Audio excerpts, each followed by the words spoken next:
All right. Good morning, everybody. Welcome. My name is Maria Waters, and I serve as the Community and Faith-Based Engagement Strategist here at ODHS. And I'm also serving as the lead community engagement person for our federal response here at ODHS. We are really thankful for so many of you to be able to join on such short notice. I'd also like to introduce my co-host, Heather. Heather, did you want to introduce yourself? Good morning, everybody. I'm Heather Miles, and I'm the SNAP Policy Planning and Development Manager for Oregon Department of Human Services. Thank you, Heather. Let's go ahead and go to the next slide. Before we get started, we wanted to cover a few housekeeping items. We do have CART captions. You can either click on the box that says CC at the bottom of the screen, or there will be a link added to the chat box that will allow you to access the CART services there. As you can see, we also have interpretation in American Sign Language as well as Spanish. If you'd like to access the Spanish language interpretation, at the bottom of your screen, you should see a globe button that says interpretation, and you can access that there. As well, the chat box will not be working during this webinar. However, we will be able to receive your questions that you'd like answered in the Q&A box. So please do submit your questions there. We have quite a bit of time at the end of the webinar set aside to answer as many questions as possible. Let's go ahead and go to the next slide. On our agenda today, again, as you saw, excuse me, this webinar came together very quickly because of the current implications to SNAP if the government shutdown continues. And we want to just acknowledge that this is a very rapidly changing situation. So we're going to start off by sharing the most recent information we have around the federal government shutdown and the potential impacts to SNAP, as well as some resources. We will also be talking a bit about House Resolution 1, also known as the Big Beautiful Bill, and what those impacts are. We want to be sure that all of you as community partners are really clear about what the impacts are relating to the shutdown and what the impacts are relating to HR 1 so that you can best support community as we're all navigating this really challenging situation. We will then have some time for questions and answers, as well as some ways to stay up to date. Again, we cannot thank you enough for being here on such short notice. We know that this is an especially hard time for each of you as folks in the community delivering direct services to those who are impacted or potentially impacted by both the changes as a result of the shutdown and the implementation of HR 1. So we will do our best to communicate as much as we can, as fast as we can, and are really also looking forward to hearing from you during the Q&A time, as we will be as nimble as possible. With that, I'm going to go ahead and turn it over to our Chief Operations Officer, Seth Lyon.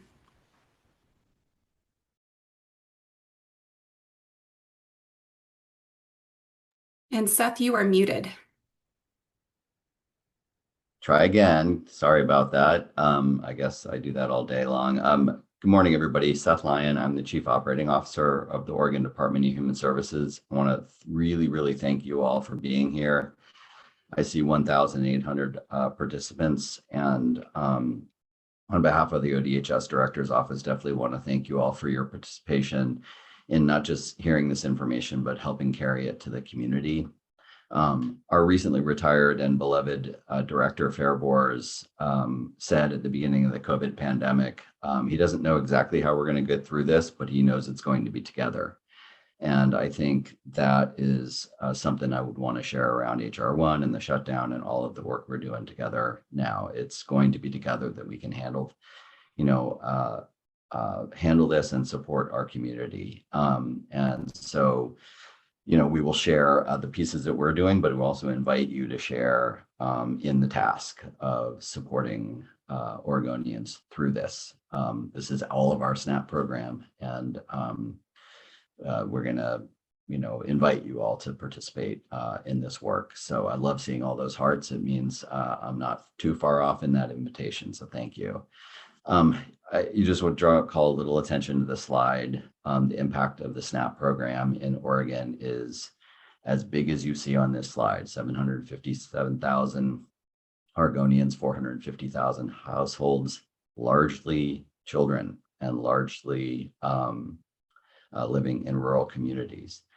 You'll hear today the impacts it has not only on the individuals and families receiving the benefits, but also on the ability of the larger community to provide food and other supports, as well as grocers and the employees of groceries around Oregon. So this is a big impact, and it is rapidly changing. And I want to let you know that we're going to give you a lot of information about how you can stay in touch as things change. We could have an announcement today that changes things.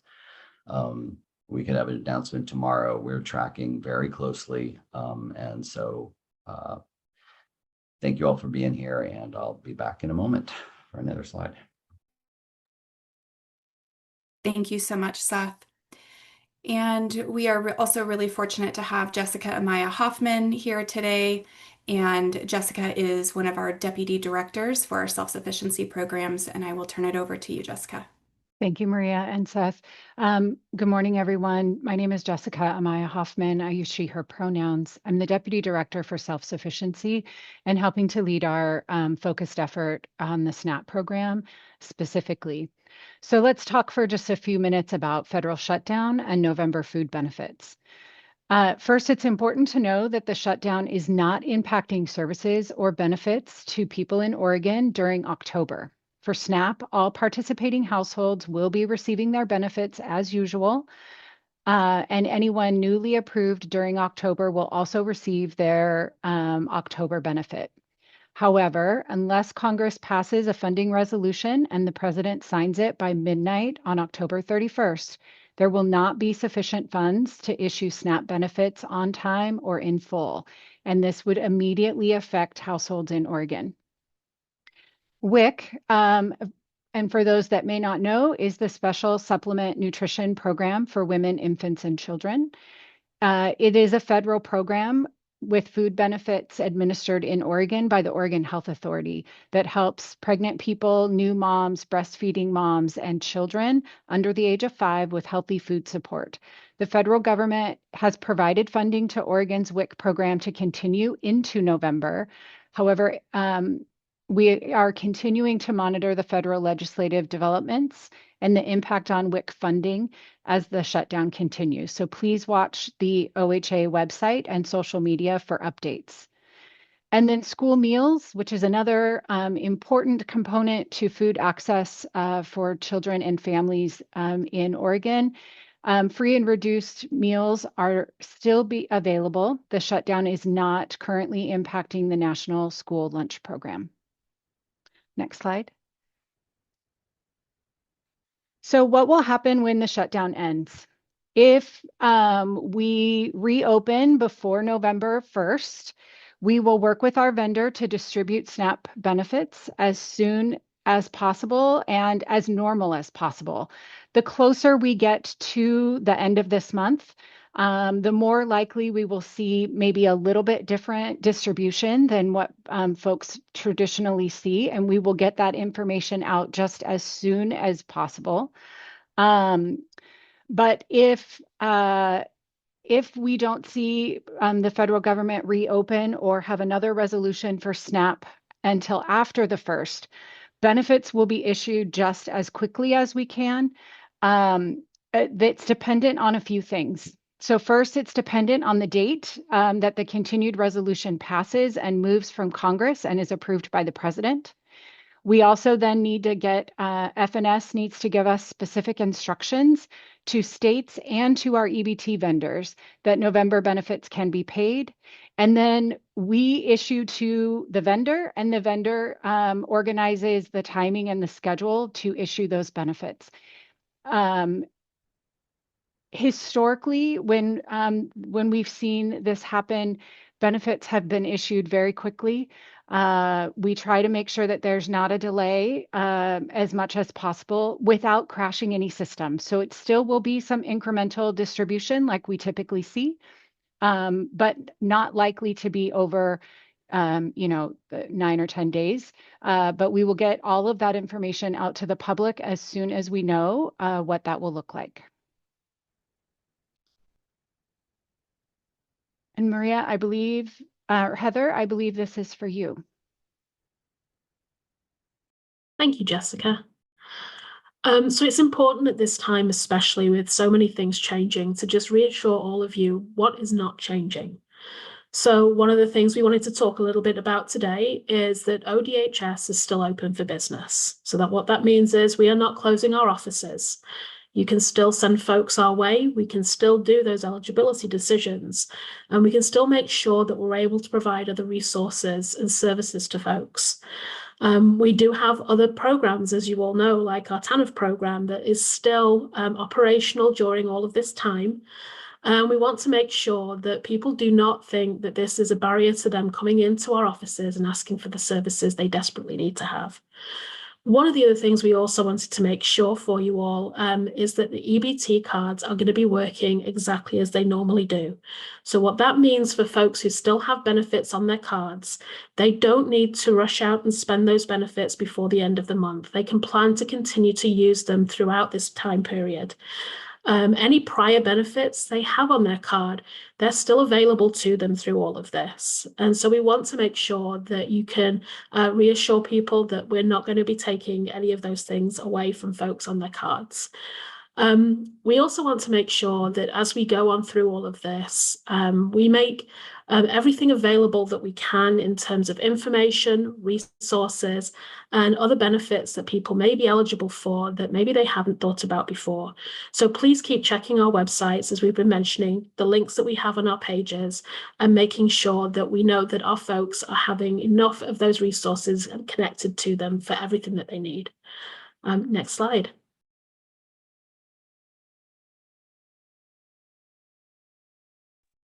I got unmuted this time and I'm proud of myself. Hi, Seth Lyon, Chief Operating Officer, back with you. For what I think, if you're going to bookmark one slide, this would be the one, because this is how you can support our community and support us. And just a little about our staff. We have a significantly sized eligibility staff, and they're amazing people and do amazing work. And they're going to be sitting in front of some very scared and curious and questions in the coming days. And so whatever we can do to support them, and that's what really partly what this slide is about, is staying updated through our website, through our social media channels, our partner organization emails. We'll be pushing out media. So to stay updated about what the news is, so folks don't have to call us just to ask, where is the program today? Because every time our staff have to take one of those calls, they can't help somebody get eligible. So it really is an important lift to ask for this help and partnership. And so there are a lot of places where folks can get their own information through the One Online accounts and the mobile app. There's some information there about WIC, where they can directly get the OHA website for that. And then switching over to what you all can help us encourage SNAP participants to do is check their balance to make sure, as Heather said, it's still spendable. Groceries are still open. We can still, those still can be used until we can get new benefits authorized by the federal government and loaded. Those benefits still stay in place. Continuing to follow rules and reporting requirements. We're going to talk a little bit about the impacts of HR1, but it's very important that we have accurate eligibility decisions, and that really requires us to know exactly what the household composition is and income. And so helping us with that, there'll be additional communication about that going forward, and staying up with the benefits.oregon.gov so folks can get notices. Really want to encourage folks to get the information directly so that they participate personally in their benefit accuracy, so that we can keep the program stable going forward. You'll hear a little bit about why that's so important as we get into the HR1 impacts. So thank you all in advance for the work on that. I think Thank I'm you so much, passing Seth. to, oh, Heather, okay.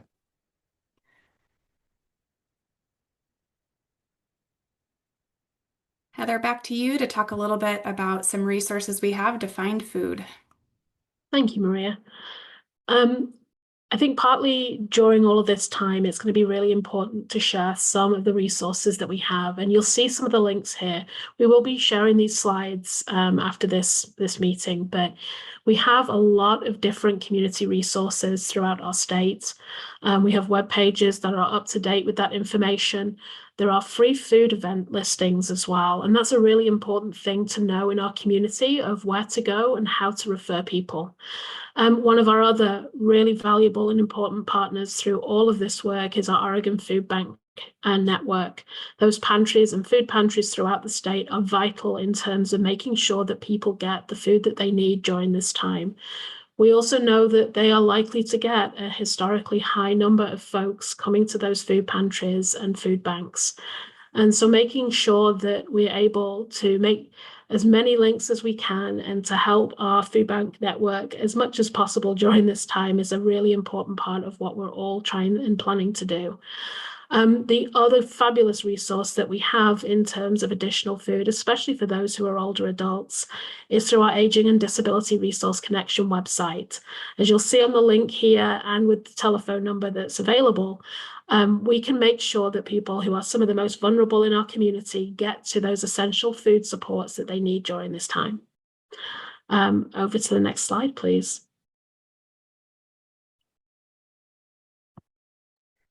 Thanks, Heather. And with that, I'd like to introduce Kevin Lindsay. He is the Operations Section Chief for the ODHS Office of Resilience and Emergency Management.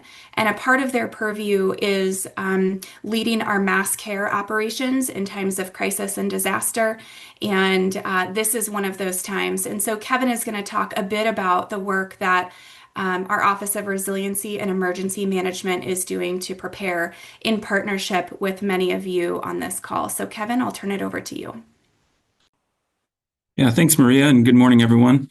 As Maria said, I'm Kevin Lindsay. I'm the Operations Section Chief for the Office of Resilience and Emergency Management. We typically support Oregonians that are affected by disaster, but we also help the department and the agency with planning. So in response to the SNAP benefits impact, our department director has asked our office to coordinate the agency in planning with really the goal of helping to reduce the impacts of this on Oregonians in general. Over the past several weeks, the department has done a great deal of work in planning, assessing strategies to help convene the system to support individuals that may be affected by these SNAP impacts. To date, the agency has coordinated with key state agency partners, community organizations, and we've also prepared our systems to be able to assess the feeding lifeline in the state of Oregon in general. This will include not only food banks and local food pantries, but private sector options as well. And so really what we have on the schedule for today is to meet with our director and to propose a few strategies that we can use to move forward, really, like I said, with the goal of reducing the impact on Oregonians for this. So ultimately today, we should hope to get a decision on our strategy and our way forward and be able to communicate that to this group and to others very shortly. But I do want to make very clear that the agency has been working very hard over the last several weeks to convene the system and to understand how we can coordinate better to support Oregonians affected by this. I'll hand it back to you, Marie. Thank you so much, Kevin. All right, we are now going to pivot a little bit. We have been talking a lot about how SNAP will or may be impacted if the federal shutdown continues into November.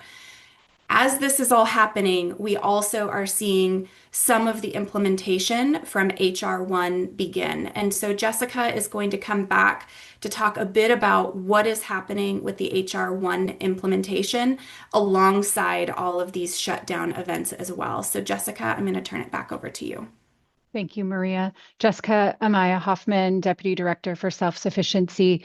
Some of the major areas that we are going to see impacts. Next slide, please, Sarah. For folks in Oregon related to HR1 is a loss or reduction of benefit beginning November 1st. For our households who will no longer qualify because of the HR1 changes, including some of our immigrant and refugee populations. We will also see reductions in households who were using energy assistance because of those changes. And then we also have notices that have gone out to folks about work requirements that they may need to begin doing that they didn't need to prior to the implementation of HR1. So it is an unfortunate timing that those are all coinciding in November. Folks have already begun getting those notices if they are impacted, but we anticipate seeing a benefit impact of 425 million over the rest of this year or biennium. And in addition, the state will have increased administrative costs that will need to be covered by general fund beginning next October, so next federal fiscal year. And then states may be required to partially fund SNAP benefits in a couple of years based on HR1. Next slide. What this really means for families is that we have whole communities of people who were admitted as refugees, asylees, or victims of human trafficking that will lose their SNAP in the coming months. It also means that we could have a 63-year-old who will be time limited to 3 months of SNAP in a 3-year period unless they are able to meet work requirements. We have residents in rural and remote counties who will need to work 80 hours a month or be limited to 3 SNAP months in a 3-year period. And we have people and families who have SNAP that will lose or have less benefit. Losing SNAP access doesn't just mean a loss of food benefits. SNAP is a qualifier program for many other low-income and free programs, such as free and reduced lunches, summer EBT, utility assistance, TriMet low-income fare, summer camps and some childcare programs, water bill assistance, and many others. SNAP reductions also mean a reduction in federal dollars in local communities.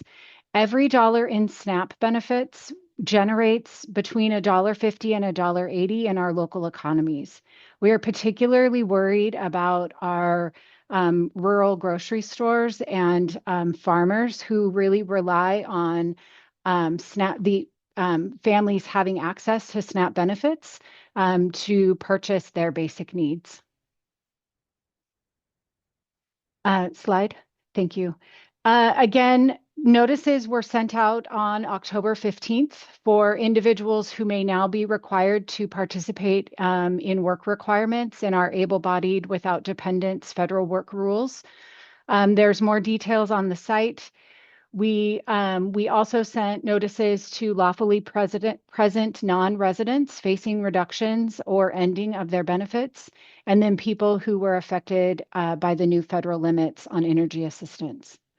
So folks may have additional questions and concerns as they get those notices and hear about November shutdown. So we are hoping that we can all be informed on what these changes are so that we can help folks who may have additional questions.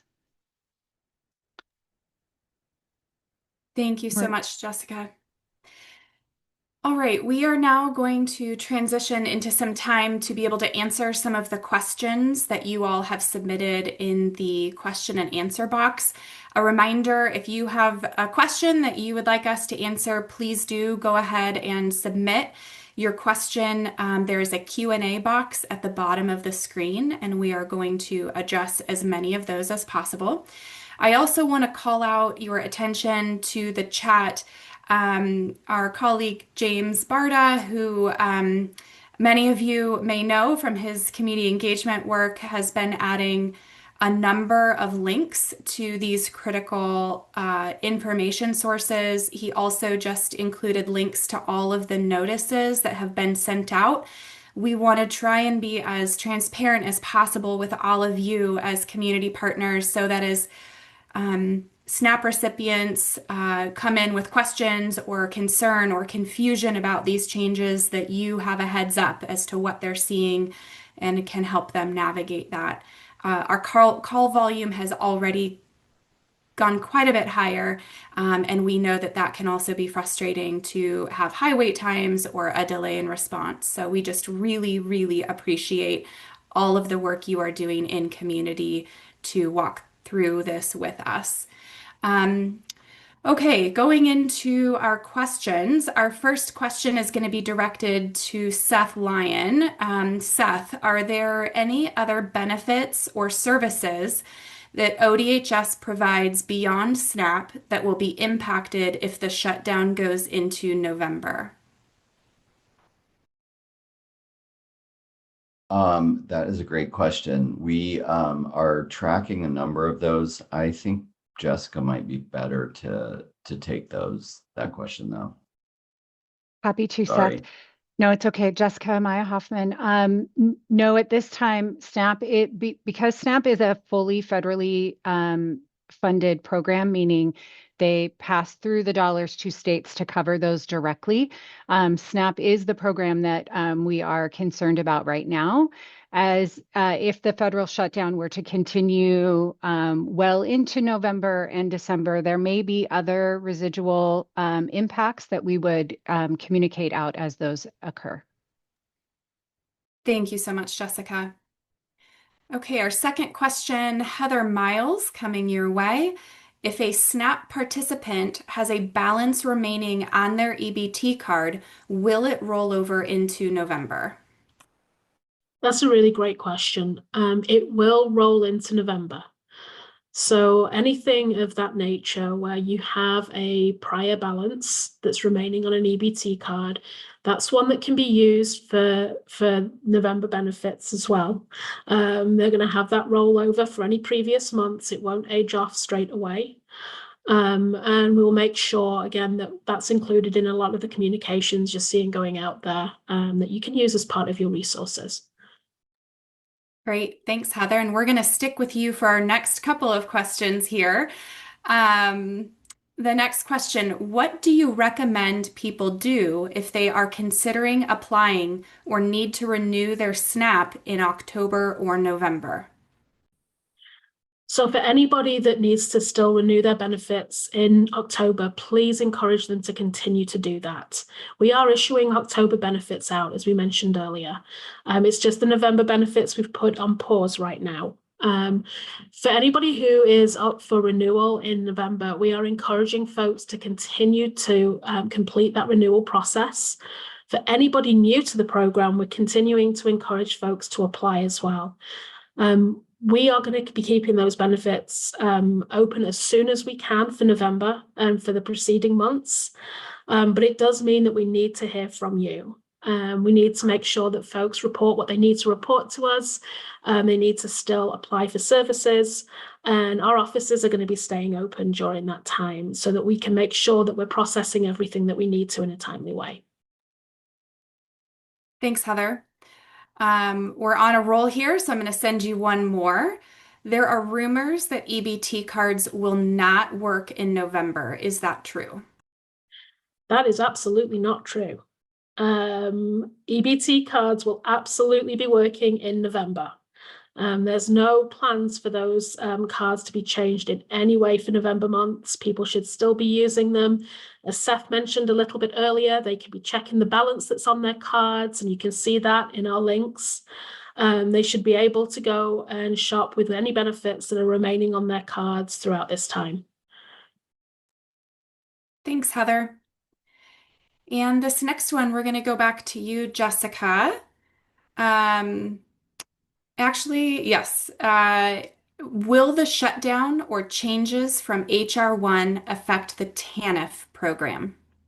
Not at this time. At this time, the TANF program is continuing to function as is. Thanks, Jessica. And I think either you or Heather can take this next one. Can you please explain how retroactive benefits would work if the shutdown goes into November? If retroactive, if you are meaning how we will issue benefits in November if when the federal government reopens, we anticipate that there will be funding allocated for the SNAP program, and that FNS will provide states and our EBT funder that permission to issue full November benefits. So then they would be issued as soon as we possibly can after we get that guidance.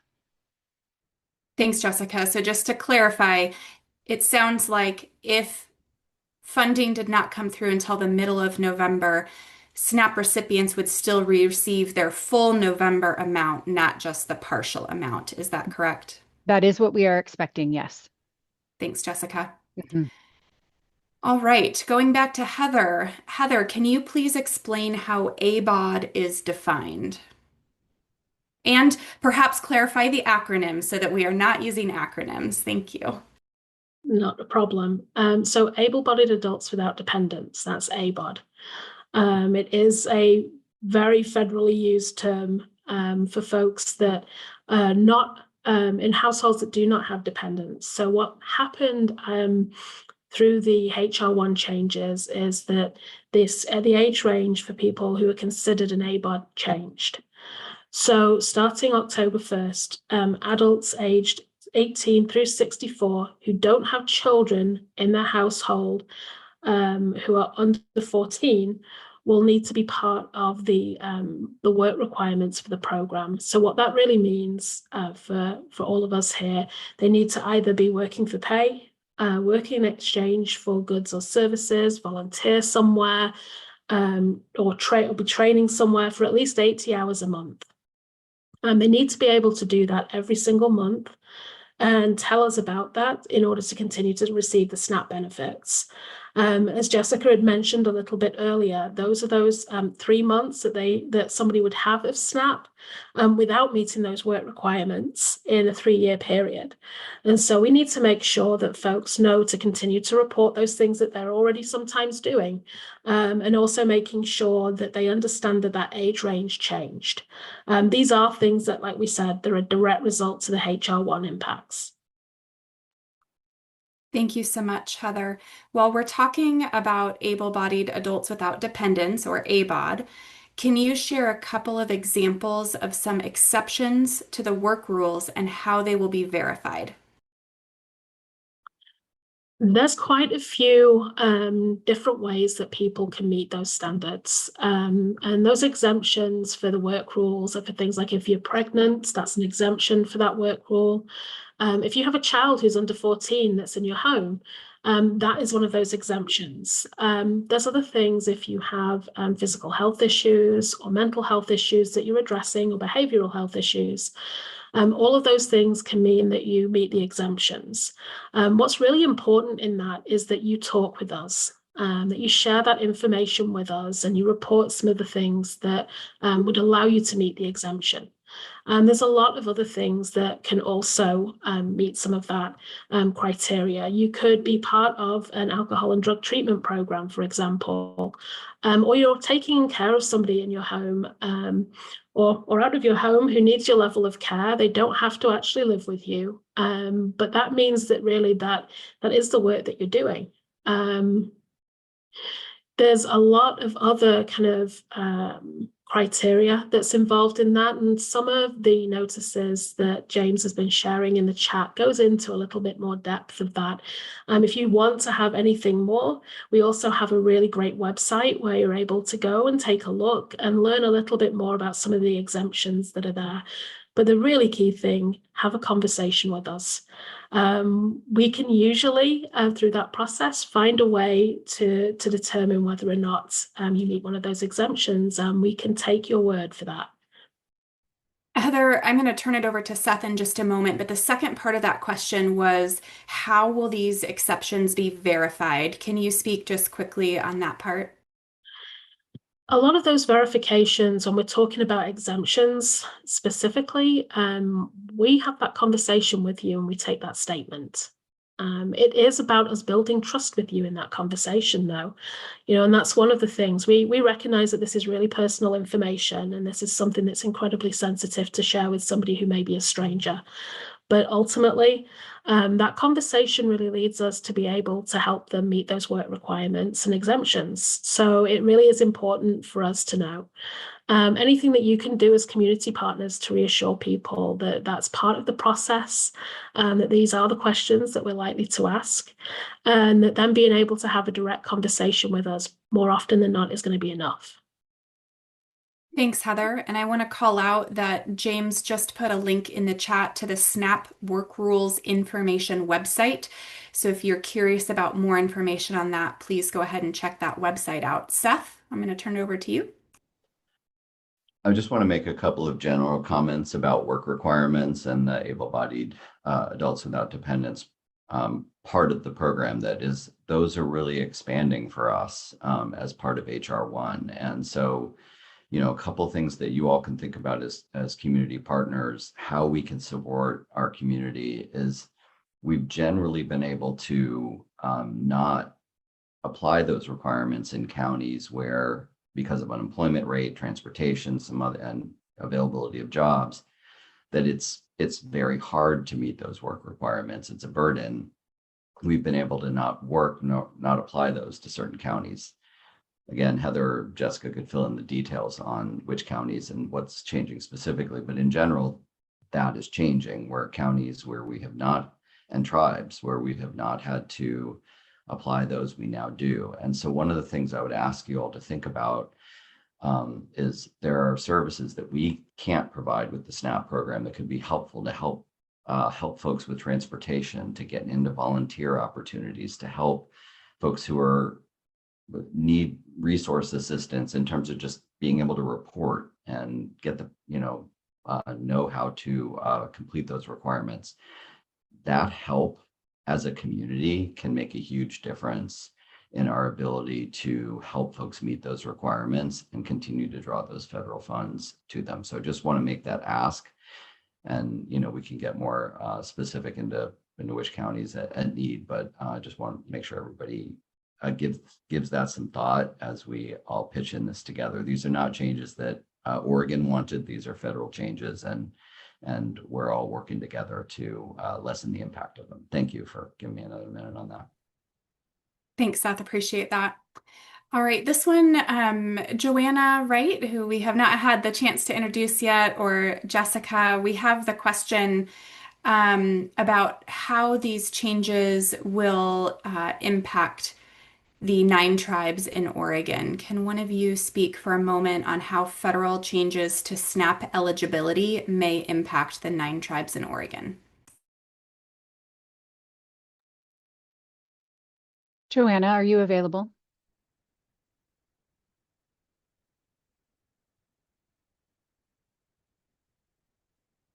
Perhaps not. We are working with the 9 tribes of Oregon to ensure that we are working collaboratively with our federal partners to apply for any additional waivers, as well as ensure that those areas that will still qualify to receive the work requirement waiver, the ABOD waiver for their communities are submitted.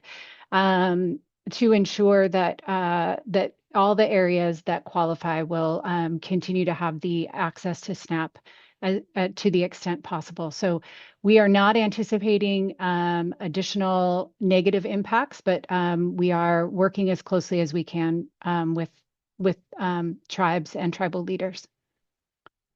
Thanks, Jessica. Kevin, I'm hoping that you might be available for this next question. Maria, can I just add a quick comment on tribes? Yes. So another kind of big picture way to look at what's happening with tribes and tribal members is that until recently with HR1, we've been able to treat these rules around work requirements based on treating tribal, the tribes that have a SNAP program, like we would a county in terms of the unemployment rate and in terms of the difficulty in meeting work requirements, and being able to waive that entire program. So everybody served by that program would get waived. What's changing now is it's going to be a lot harder to waive an area or a tribal program, but tribal membership will have an impact on the bill and requirements for the work requirements. And we're still waiting for complete guidance on that. But in general, we believe tribal members will not have to complete the work requirements, but others served by tribal programs likely in most cases will. And so that's just kind of where we think things are trending. Thanks, Seth. I really appreciate that clarification. Kevin Lindsay, I'm going to come to you next. We have a question around the strain on food banks. These changes will strain the resources on food banks who are already experiencing strain and reduced funding. How can partner organizations help strengthen these resources and support food banks?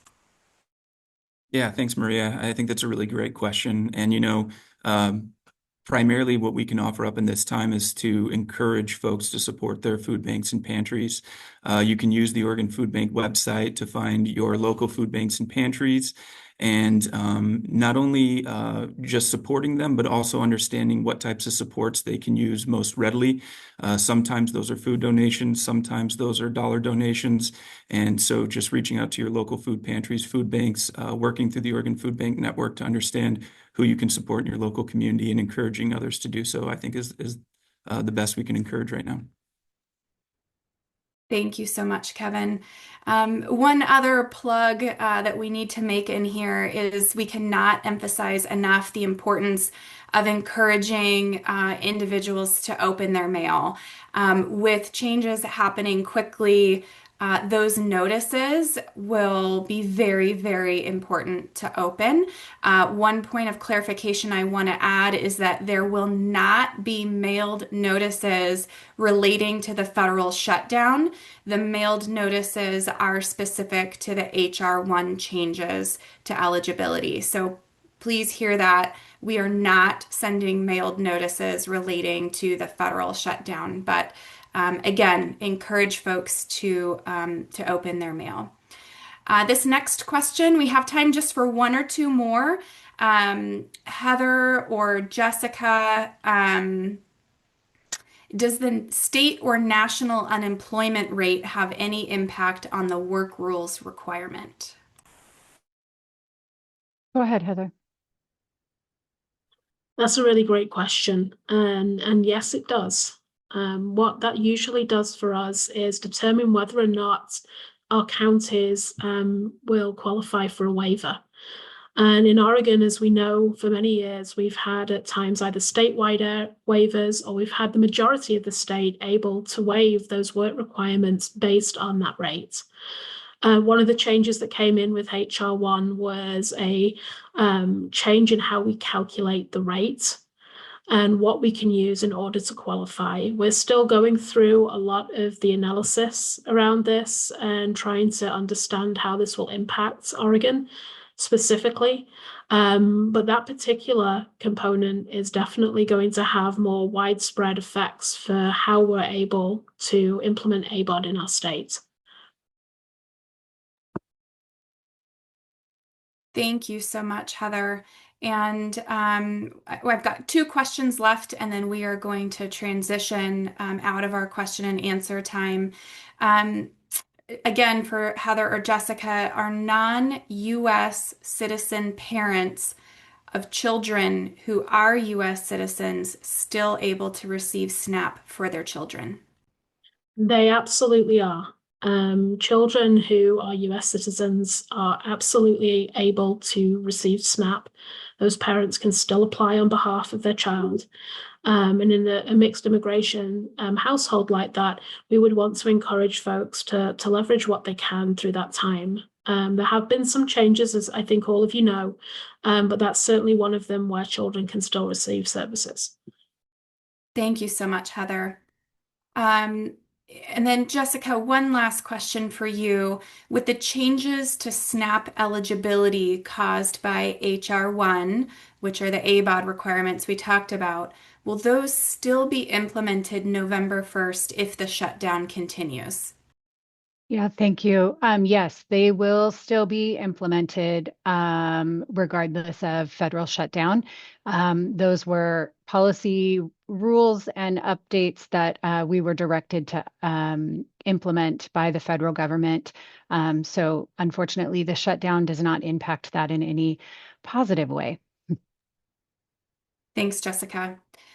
Um, I just want to acknowledge we have literally hundreds and hundreds of questions that were submitted. And I want to be really clear on what we can and cannot do to follow up with those because of the volume and the rapid nature of how things are changing. We are not going to be able to answer every question that was submitted. However, our communications team will be going through all of the questions submitted and adding as many possible to our frequently asked questions documents that are posted on our website. So please know that we will be doing as much as we can, as fast as we can. We also need to be honest about our capacity, and we just will not have the ability to answer all 300 questions. Um, as a reminder, we will also be sharing this presentation and the slide deck after this webinar. So if you want to go back and clarify an answer that you heard or a question, that will be shared as quickly as possible. We're going to transition into a few other resources that are available before we end our webinar today. So Sarah, if we can transition to the next slide. As a reminder, we have our next Forward Together Oregon webinar. That is the webinar series we've been doing every other month in partnership with our sister agency, the Oregon Health Authority, on November 18th. That is also at 10 a.m.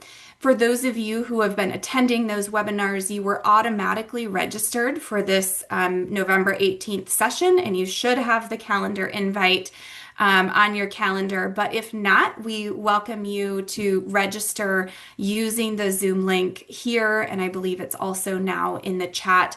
But in those webinars, we really focus those on the shared impacts that we are experiencing both at OHA and ODHS on the Medicaid programs, WIC programs, behavioral health programs, as well as SNAP and other programs hosted here at the Department of Human Services. So we would invite you to attend that webinar on November 18th. Sarah, go ahead and go to the next slide. Again, we've said this a number of times, but we cannot say it enough. Please visit our website for the latest updates. Sometimes it's even updated multiple times in one day with as quickly as things are changing. We do have these federal shutdown resources both in English and Spanish. And I know our communications team has also been working hard to get translations into additional languages done as quickly as possible. So I believe even yesterday, 6 additional languages were posted for many of our documents, and more are in the works. So please do refresh that often.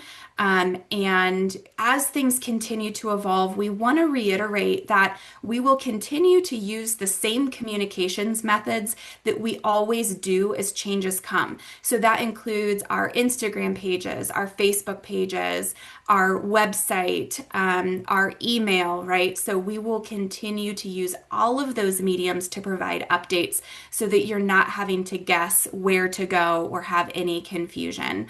And when in doubt, please do reach out. Again, we will respond as quickly as possible. We also have a few ways for you to proactively sign up for our newsletters. There are, again, links here and in the chat on how to sign up for our partner newsletter, as well as our news alerts from ODHS. And we also have an email address for you to be able to get a hold of our community engagement team. With that, we did it on time. So again, we cannot thank you enough for all of the work you are doing. Would be not it would not be possible to get this critical information to every individual in Oregon who is impacted or who is interested in supporting those impacted and our food banks without you. We know that you are also experiencing a strain on funding and resources, and this is only adding to that. So we just want to acknowledge that. We want to thank you. We appreciate you, and we are doing our best to support you and work in partnership with you as much as possible. We look forward to staying in touch. We look forward to seeing you again on November 18th.